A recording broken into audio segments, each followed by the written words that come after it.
शिवम शिवम बेटा शिवम कहाँ भैया रे शिवम कहाँ रहो है तो तारा काले के लौकत ना रहो तबे से बुलाओ तो नहीं हम बैठा है जगह तारा खातिर चिप्स लेके आइल बानी तेको पसंद है ना लखा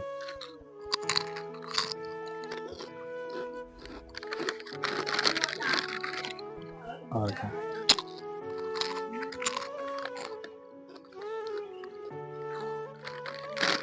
इला तू सब खा लो ठीक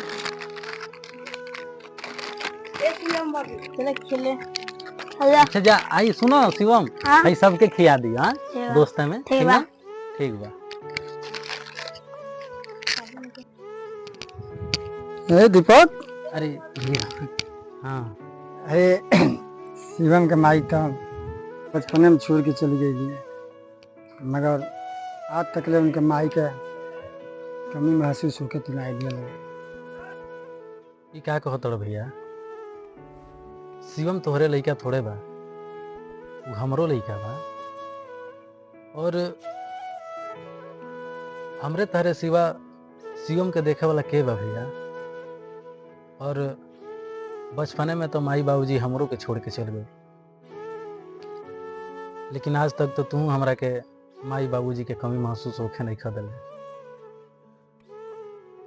पढ़ौलो लिखौलो आज इतना कुछ कैलो भैया हमारे खातिर हम तो ये भगवान से दुआ करे नहीं कि तोहरे जैसन बड़ भाई सबके भगवान दे दादा इतना प्यार तुम सोतल बनो सो कहे कि वो बड़ी भाग नसीब होला जेकरा के बड़ भाई इतना प्यार करे वाला मिलला भैया।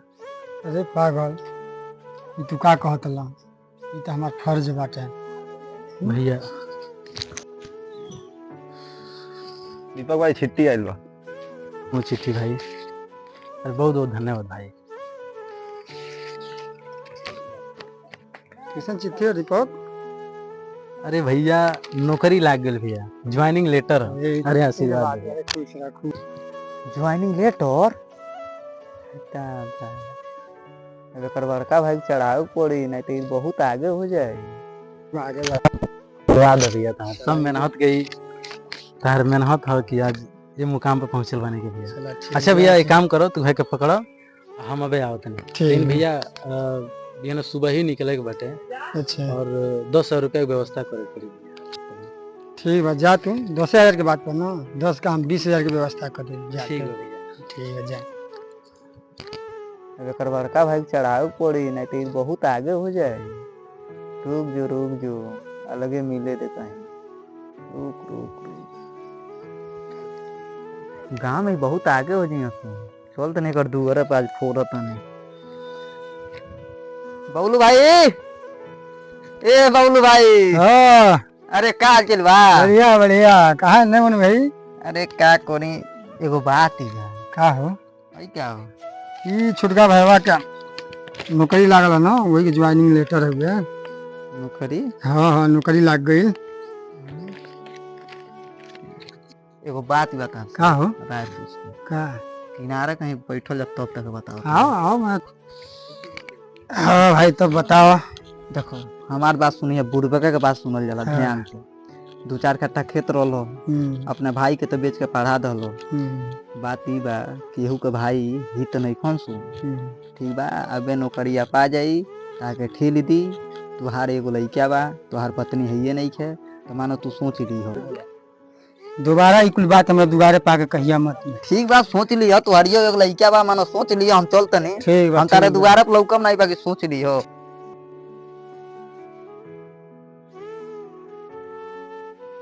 बात सही कहत रहल हम जुग जमाना सही ना आई बाटे और अपने भाई का हम पैसा वैसा देना है। अरे भैया हमार हमें राम जैसा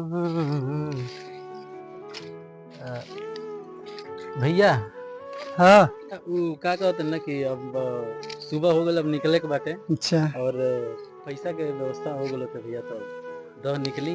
पैसा के व्यवस्था तो नहीं है तो तू अपन है ज्वाइनिंग लेटर लो तू जाना तोहर कार जाना अब हमारे आखिर पत्ते खुल गई भैया ये तू का कहत रह? अरे जौन चीज हमने के सपना देखत रहनी के तानी खातिर हम कुछ करे के हम सोचत रहनी भैया, तो यहाँ जे मौका पर तू ऐसा कहत रह भैया, ये तू नहीं कहत भैया, के गौरी कहत है। कब हम सोचले ना रहनी भैया कि तू ये तरह हमरा संगे करबो कर, लेकिन भैया मजाक करत रहो ना भैया। एक बार सोच लो भैया, सब मेहनत पर पानी फिर जाएगी। बस अब एक आगे एक शब्द ना बोलिए तो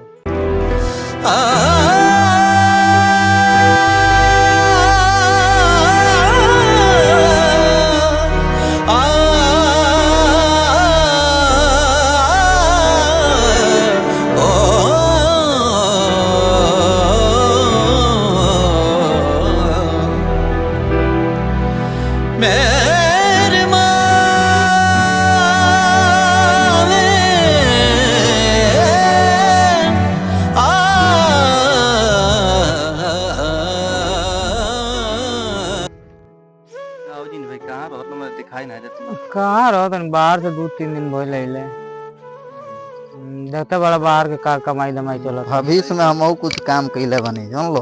तुम मनीष भाई का आली बा? का ठीक तो भाई का लो? अरे का करो 4-5 दिन से मैं भूख नहीं लागत रहलो। हमरा गंगा में कोला सरकारी नौकरी लाग गइल रहलो। अच्छा अब उ हमरा सामानमा चलत रहो, हमरा खून खौलत रहलो। अच्छा ओकर भाईवा सब झगड़ा फंसा देनी। अब उगा जे नीचे जान लो हम गंगा में रहने कुछ काम करते रहनी।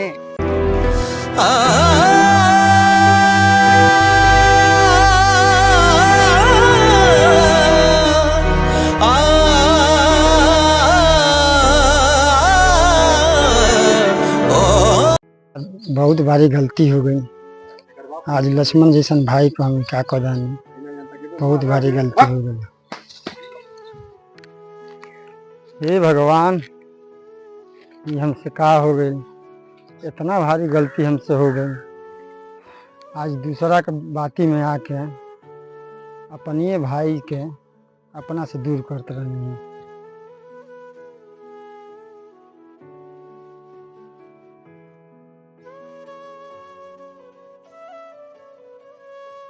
भैया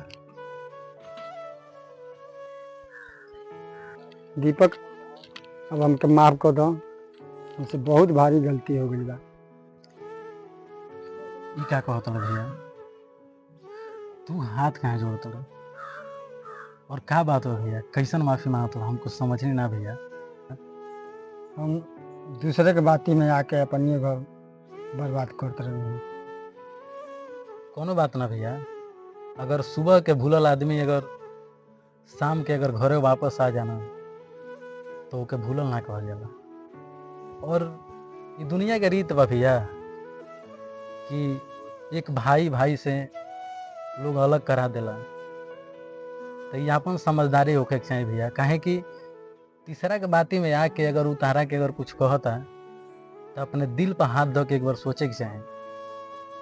लोग तो चाहेला भैया कि एक भाई एक दूसरे से इतना दुश्मनी वो अपने अंडर ठान लेना कि वो घर आगे न बढ़ पाए।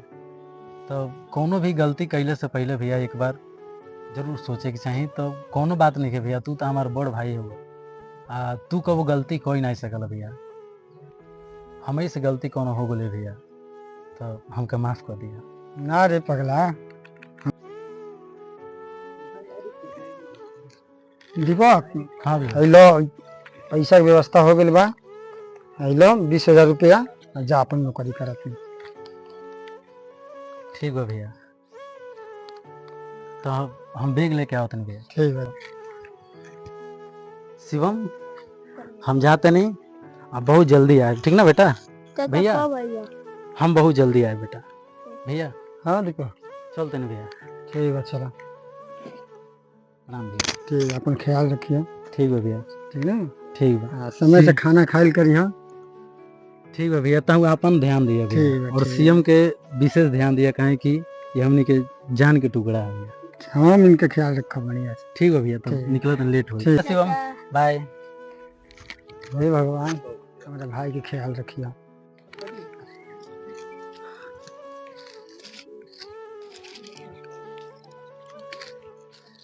अरे दीपक, सुनिए कि तुम्हारे विदेश में नौकरी लग गई। सही सुन रहा धर्मवीर भाई, हाँ। अब नौकरी तो लाग गई और निकला तनी अब जा तनी बहुत अर्जेंट बा। जा तो बाड़ा। हाँ भैया। अच्छा तब ठीक बा, निकला लेट होत होई और देखिए ख्याल रखिए अपन, बढ़िया चीज बचा उचा के रहिए, ठीक ना। जी भैया। भगवान करे कि अच्छा से तो कमाओ, ठीक ना। ठीक बा ठीक बा, निकलत ना। ठीक बा ठीक ठीक बा ठीक बा दोस्त। तो नहा भी लो, खाना वाना खैला हो? ठीक बा। देखो वो ढेर दिन तो हो गल गईला, देखो कहिया आवे नहीं, हम तो कोनो पते नहीं बा उनके। भैया, ए भैया का हाल चल बा? हाँ भैया, और सब बताओ, सब बढ़िया बा? सब बढ़िया बाटे। दीपक भाई के हाल चाल मिलल कि नहीं हो? आई हो बहन तो नहीं मिलल, बताओ इतना दिन हो गई। अच्छा। 4 महीना पहले चिट्ठी उठी आई रहल उनके, हाँ। से कोनो खोजे खबर नहीं जाता।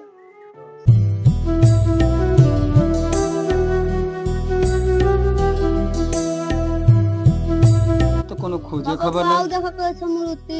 कैसन मारुति है वो? आई बताएगा भैया। चलो देखल जा कैसन मारुति है।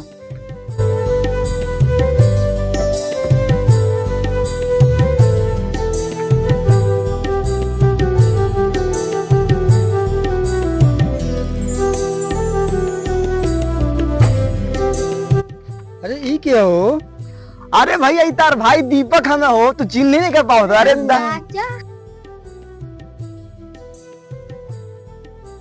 चलो भैया प्रणाम। हाल चलेगा? बढ़िया। अब भैया ये तार कपड़ा बा। अरे एकर कौन जरूरत रहला? अरे अरे का का भैया? आगे सब आगे धन मिल गेल। इतना भैया तू हमारा खातिर कैले बड़ा, आज ई जौन भी भइल बा ई सब तारे आशीर्वाद और तारिये मेहनत है। आपन मरुति है, तहार हो। बचा के आराम से। भैया अब हम ही चाहते नहीं कि अब तू शहर चलो, काहे कि शहर में अपन जमीन, अपन घर, अच्छा। अपन गाड़ी सब हो गए, सब तारा आशीर्वाद के चलते भइल बा। और हम चाहते हैं दुनिया के हर एक खुशी तारा के मिले। तो भैया तू तैयार हो जा। आजे चलक पड़ेगी? हाँ आजे निकले अरे अभी तो इला होगा, चला तनी नहा धो लो, कुछ खाइबा पीबा तब ना चलबा। ठीक हो भैया, चल के वही खाई जाई। और हाँ धर्मवीर, ठीक। हाँ हाँ भैया। तू चलो। का भैया हम है अपन खेत बाड़ी छोड़ के कैसे उजमा जा रहा जा बस सब रह दो ताकि चले के पड़ी बस। बड़ा भैया का बताओ जाओ, कुछ समझ में नहीं आता कि कौनो का बात करी नहीं के। कहते। अरे मैं चलो वही रहल जाई, संगे साथे रहल जी, पुराना ही कहीं जाब नहीं, कोई हाँ मन भैया, बता। हमनी के ठीक बा, कोशिश तू करी। तैयार हो ठीक ना। ठीक। दीपका आ गइल का? नौकरिया लाग गइल का? तनी से मिली तो दीपक अरे आ गइल का? हाँ भैया आ गई। और सब बढ़िया बना? बढ़िया नौकरिया लाग गइल का? हाँ लाग गए। मारुतिया लगा गइल का? अरे हाँ सब तानी का आशीर्वाद है। और जब आदमी मेहनत करी तो कुछ भी हासिल हो सकता है। हाँ हासिल तो होबे करी। तार भैया कहाँ बना? तैयार होता है। आ तो गई ना। अरे मोनू अरे भैया खा ली रहा है? बढ़िया बढ़िया नौकरी तो मिल गई। अरे भाई कमरा नौकरी मिल गई, हाथ लगा रही। आई सब कुछ छोड़ पड़ा, तो मिठाई मुँह खा मैं इतना है, मुँह मीठा करो। नहीं रहता भैया हमारी सपना रहल ना कि जहिया हम बड़ आदमी बनब तारा आशीर्वाद से, तहिया हमारा सपना रहे कि गाड़ी तू चलेब और हम बैठब। आ गाड़ी तो तू पहले से चलावत रह, भाई चाबी ल और तू चलाओ, चले के हमनी बैठे के। लो हम तो सपना सोचले नहीं रहनी है कि आज 4 व्हीलर में घूमल जाए, मगर आप सपना पूरा कर दिया। चलो भैया।